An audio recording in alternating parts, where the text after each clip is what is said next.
Hello students, today I am going to teach you chapter 6 life process.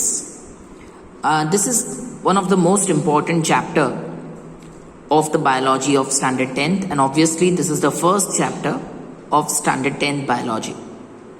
So it's going to be very interesting. So here we begin. Now students, this chapter is divided into subtopics. अगर आप lesson 6 life process देखेंगे ना, you will find it's a very big chapter, but no, it's not big chapter. Actually इसमें subtopics हैं. The first topic is nutrition, right? And after nutrition, the second topic is respiration. After respiration, we have transportation, and at last we have excretion. So देखा जाए तो ये पूरा chapter 4 parts में divided है, right? So here we begin. Chapter का नाम life process, right? Now students देखिए, how can you differentiate between a living and a non living thing. अगर मैं आपसे पूछूं एक लिविंग और नॉन लिविंग थिंग में डिफरेंशिएशन करना है, so how is it possible? तो मे बी आप में से कोई ऐसा बोलेगा कि sir living organism can move, non living organisms can not move. So, is it right? Living organisms can move and non-living organisms cannot move? No. Because plants जो है ना, plants are living. I repeat, plants are living, but plants cannot move. I repeat, plants are living, but plants cannot move. Right? So, movement cannot be considered as the mode of differentiation between living and non-living. और क्या है? और अगर मैं आपसे पूछूं तो you may say that कि सर लिविंग ऑर्गेनिजम्स को हम देख सकते हैं कि they are breathing, they are talking or they are speaking, but non-living organisms cannot. So some of you may say कि sir living organisms grow, non-living organisms do not grow. Very good, nice. So ये point of differentiation है between living and non living things. अब जैसे मान लो मैं बात कर रहा हूँ वायरस की. अब वायरस एक ऐसा ऑर्गेनिज्म है जो लिविंग भी है, नॉन लिविंग भी है, क्योंकि उसकी जो मॉलिक्यूलर मूवमेंट होती है means once it is outside the body of any organism, at that time virus is non living. But जैसे ही किसी लिविंग ऑर्गेनिज्म के अंदर एंटर करता है, वायरस स्टार्ट्स डिवाइडिंग, मतलब वो मल्टीप्लाई होता है, it reproduces, and that's why it becomes living. So virus can be considered both living as well as non living. अब स्टूडेंट्स, आपको ये भी पता होगा कि हमारी जो बॉडी है ये एक वेल ऑर्गेनाइज स्ट्रक्चर है. कैसे वेल ऑर्गेनाइज स्ट्रक्चर है? देखिए, आपकी जो बॉडी है, your body is made up of many organ systems. हमारे बॉडी में बहुत सारे ऑर्गन सिस्टम हैं, जैसे digestive system, circulatory system, excretory system. Organ systems are divided into organs are divided into tissues, and tissues are divided into cells. Cells are further divided into smaller components, जिसको हम कहते हैं cellular organelles. जैसे आपने lower class में पढ़ा होगा, mitochondria, Golgi body, ribosome, centriole, ये सारे cellular structures. And these cellular structures are made up of molecules, and these molecules move around all the time. In short, our body is a well organized structure. I hope this is very clear. Now, let me make you understand life process क्या है. अब students, मान लीजिए आप when you are sitting, when you are sleeping, जब आप कोई भी एक्टिविटी नहीं कर रहे, so when you are not doing any activity, at that time, does your body require energy? When you are not doing any activity, when you are sleeping, at that time, digestion, circulation, excretion, क्या ये सब हमारे body में function हो रहा है? The answer is yes. So in short, life process are those inevitable process, वो necessary process है हमारी बॉडी के, without which we can not survive. मतलब digestion is a life process, excretion is a life process, respiration is a life process. In short, ये वो maintenance process है without which we can not survive. And yes, in सभी process के लिए we require energy, and this energy we get from the food we eat. जो हम food consume करते हैं ना, so that food contains energy, and from that energy we are able to complete our life process, we are able to do our life process. So हमारा पहला topic है आज का न्यूट्रिशन, राइट। सो न्यूट्रिशन मतलब the food that we consume, जिससे हमें energy मिलता है, we call it nutrition, right. Now nutrition depends on organism to organism. Specially nutrition दो टाइप के होते हैं, ऑटोट्रॉपिक एंड हेट्रोट्रॉपिक। इसके बारे में हम बाद में स्टडी करेंगे। First let's go further. Now students, what is the difference between breathing and respiration? पहले मैं ये क्लियर करना चाहूँगा, are breathing and respiration same? Okay, let me explain to you. Breathing मतलब सांस लेना, you inhale, you exhale, that's called breathing. लेकिन respiration क्या होता है? रेस्पिरेशन एक प्रोसेस है by which our body uses oxygen, and with the help of oxygen we break down the food into energy. So respiration is a process of producing energy, and that energy is used for various activities. इस process को हम respiration कहते हैं। So what is respiration? It is the process by which our body gets its energy, right students. सो हमारे body में एक special respiratory system है।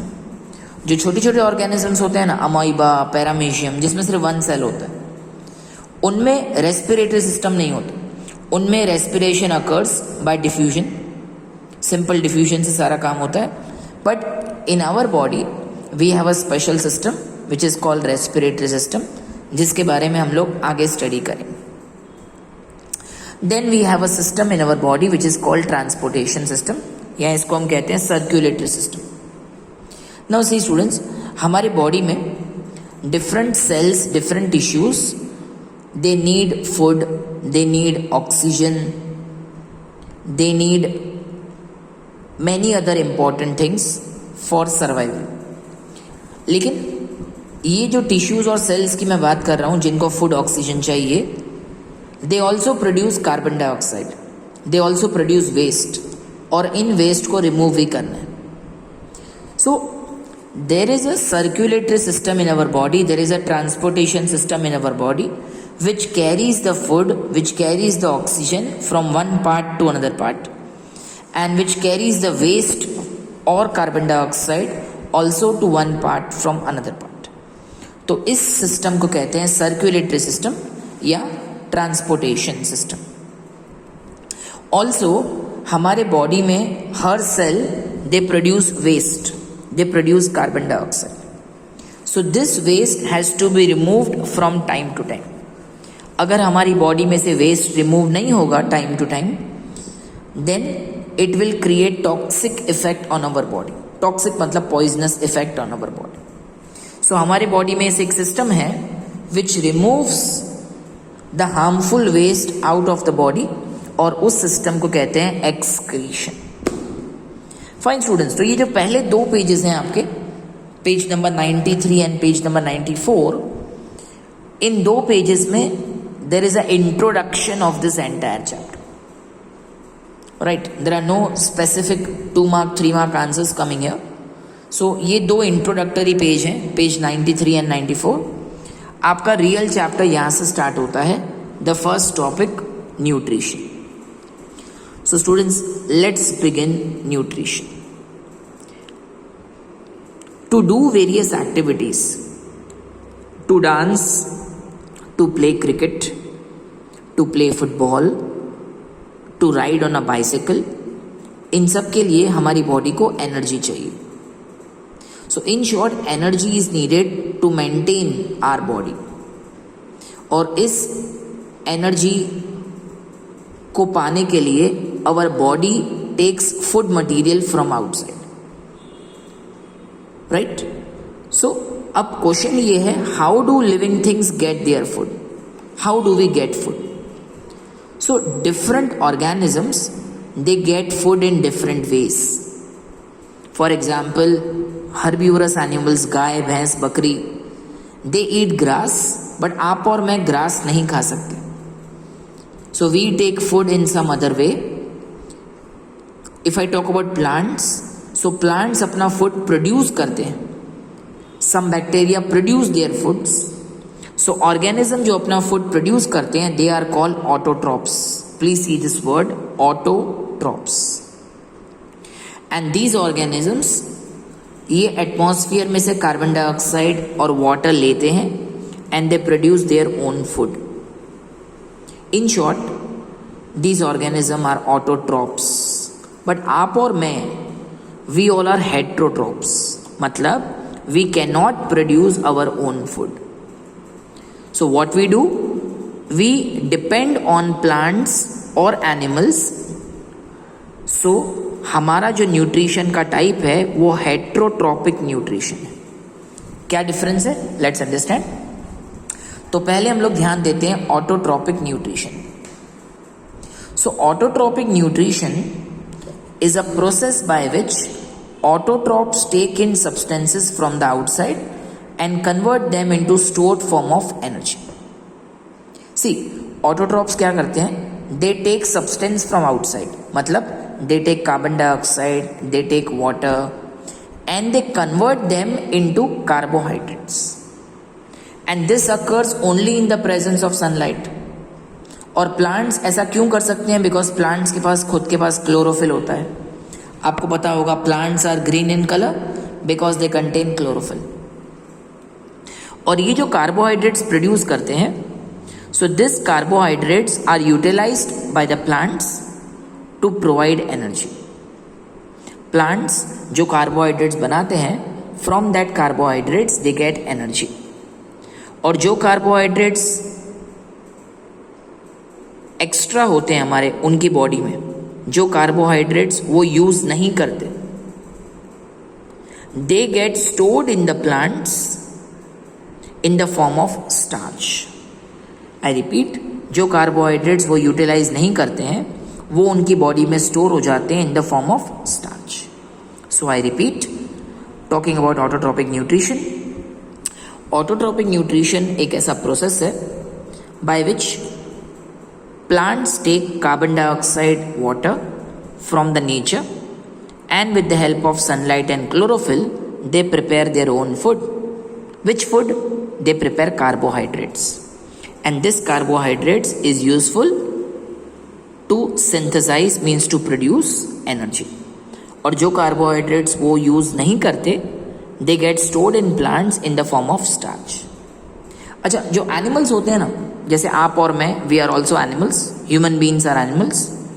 So human beings क्या करते हैं? Human beings जो food energy में convert नहीं करते.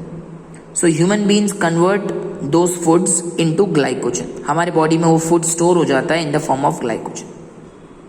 Right. So I hope autotrophic nutrition, everything is very clear. Now let's go further.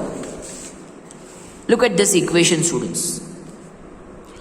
Plants take carbon dioxide, plants take water. In the presence of chlorophyll and sunlight, they convert it into glucose, they release oxygen and they release water vapor. So this equation, CO2 means carbon dioxide plus water in the presence of chlorophyll and sunlight, converts into glucose, they release oxygen and they release water. So this is the equation of photosynthesis. If in exam it is asked, write the equation of photosynthesis, तो आपको ये equation लिखना है. Correct everyone? Fine. Now let's come to this topic, students. Students, plants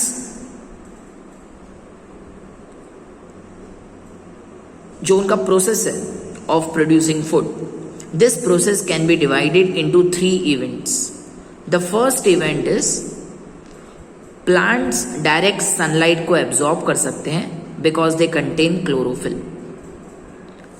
आप और मैं, हम लोग सनलाइट को एब्जॉर्ब नहीं कर सकते because our body does not contain chlorophyll. But in plants absorption of light energy by chlorophyll is possible. And once they take the light energy inside, they convert the light energy into chemical energy. और जो water वो soil से लेते हैं, the water molecule gets split into hydrogen and oxygen. First they convert the light energy into chemical energy and they split the water molecule into hydrogen and oxygen. Third and the last event is they take carbon dioxide. So carbon dioxide gets reduced, carbon dioxide gets converted into carbohydrates. So these are the 3 events that occur during photosynthesis. I will repeat it for you. Number 1, absorption of light energy by chlorophyll.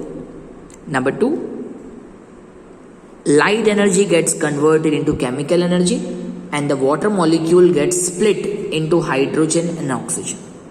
Third and the last, reduction of carbon dioxide into carbohydrates.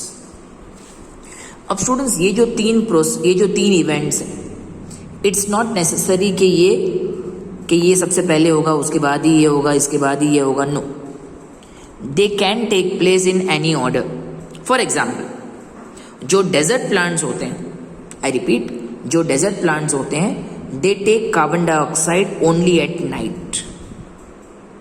Because during the noon, during the morning, desert में गर्मी इतनी ज़्यादा होती है that अगर वो अपना stomata open करेंगे to take carbon dioxide, so they will lose their water molecules. So अपने वाटर को सेव करने के लिए desert plants always take carbon dioxide at night and the remaining 2 events they occur during the day. So what I want to tell you is that these 3 events are not necessary that they take one after the other. Fine. Now students, I am going to teach you this very simple and important activity. Right? Activity 6.1.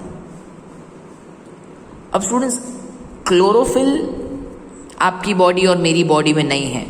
So that's why we can not make our own food.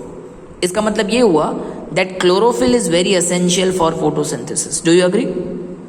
I repeat, chlorophyll photosynthesis के लिए बहुत essential है. तो इसको समझाने के लिए let me do this simple activity. अब स्टूडेंट्स, यहाँ पे मैंने एक potted plant लिया है. potted plant मतलब एक प्लांट जो गमले में ग्रो होता है, that's called a potted plant. तो मैंने एक potted plant लिया है with variegated leaves. Variegated leaves का मतलब कि जो लीफ है ना, वो कंप्लीटली ग्रीन या कंप्लीटली येलो नहीं है, कंप्लीटली ब्राउन नहीं है. It's a variegated leaf. For example, money plant, croton. So take any potted plant having variegated leaf. फिर क्या करना है? Keep the plant in a dark room for 3 days. अब देखिए, जैसे हम उसको डार्क रूम में रखेंगे, so there will be no sunlight. Dark room में सनलाइट नहीं है, so they can not prepare their own food. Because they can not prepare their own food, उनके बॉडी को एनर्जी कहाँ से मिलेगी? सो उनके बॉडी को एनर्जी मिलेगी from starch. In the previous page मैंने आपको एक्सप्लेन किया था दैट प्लांट्स अपने एक्स्ट्रा कार्बोहाइड्रेट स्टोर करते हैं in the form of starch. सो ये 3 days जब वो अपना फूड प्रोड्यूस नहीं करेंगे, तो वो अपना स्टार्च यूज करते जाएंगे एंड आफ्टर 3 days उनका पूरा स्टार्च यूज्ड अप हो जाएगा. यहाँ मैंने लिखा है डी स्टार्च. डी स्टार्च मतलब starch will be completely removed, सारा स्टार्च यूज हो जाएगा. Confirm? After 3 days keep the plant in sunlight for 6 hours. 3 दिन के बाद प्लांट को आप सनलाइट में रखिए for 6 hours. Obviously again photosynthesis will occur. Pluck a leaf from the plant. एक लीफ को हमें प्लग करना है, तोड़ना है प्लांट में से. Mark the green areas in it and trace them on a sheet of paper. So take a sheet of paper और उसके ग्रीन एरियाज उस शीट ऑफ पेपर पे ट्रेस कर दीजिए. So you come to know कहाँ green है, कहाँ yellow है.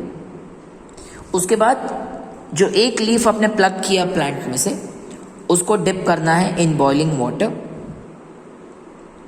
उसके बाद हमें उसको इमर्स करना है in a beaker containing alcohol. एक बीकर में अल्कोहल भर के we have to immerse the leaf in it. Okay, so जिस बीकर में अल्कोहल है उसके अंदर लीफ है, and this alcohol containing beaker is kept on a burner to burn.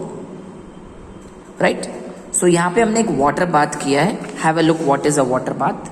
Water bath means a vessel containing water, a vessel containing water. Inside the vessel there is one more beaker. In that beaker there is alcohol. Beaker के अंदर क्या है? Alcohol. And the leaf is inside this alcohol. I hope it is very clear. तो इस और यहाँ पे हम इसको हीट कर रहे हैं. यहाँ पे एक बर्नर है. So we call this water bath. तो हमने लीफ का वाटर बाथ किया है. कब तक इसको हीट करना है? जब तक अल्कोहल बॉईल होना शुरू ना हो जाए, उसमें से वेपर्स ना निकले, तब तक हम इसको बॉईल करेंगे. सो थोड़ी देर के बाद आप देखेंगे आपका जो लीफ है ना वो टोटली डीकलराइज हो जाएगा. मतलब जो भी उस पर कलर है it will all disappear. Decolourise हो जाएगा आपका leaf. Now take out the leaf.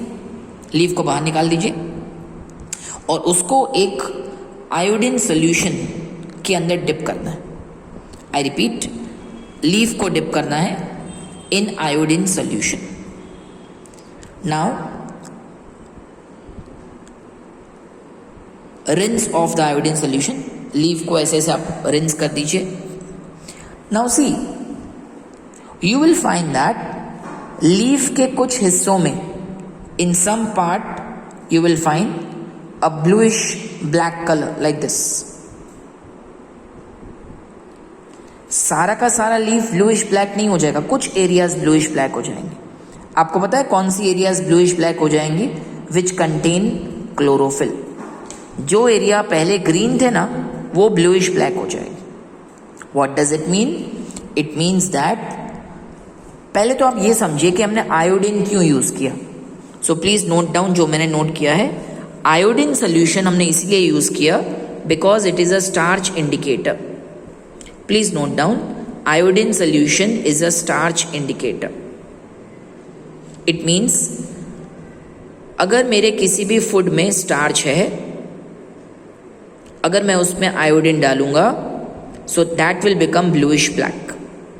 तो इस लीफ के ऊपर हमने आयोडीन डाला, सो इस लीफ के कुछ हिस्से ब्लूइश ब्लैक हो गए. It means that those regions contain starch. I repeat, those region contain starch. और ये वही रीजन्स हैं which contain chlorophyll. So what we understand? We understand that photosynthesis के लिए, स्टार्च प्रोड्यूस करने के लिए chlorophyll is very essential. So this activity is the activity which explains to you that chlorophyll is very essential for photosynthesis. Well, let's end this video here. In the next video, we'll continue this nutrition topic further.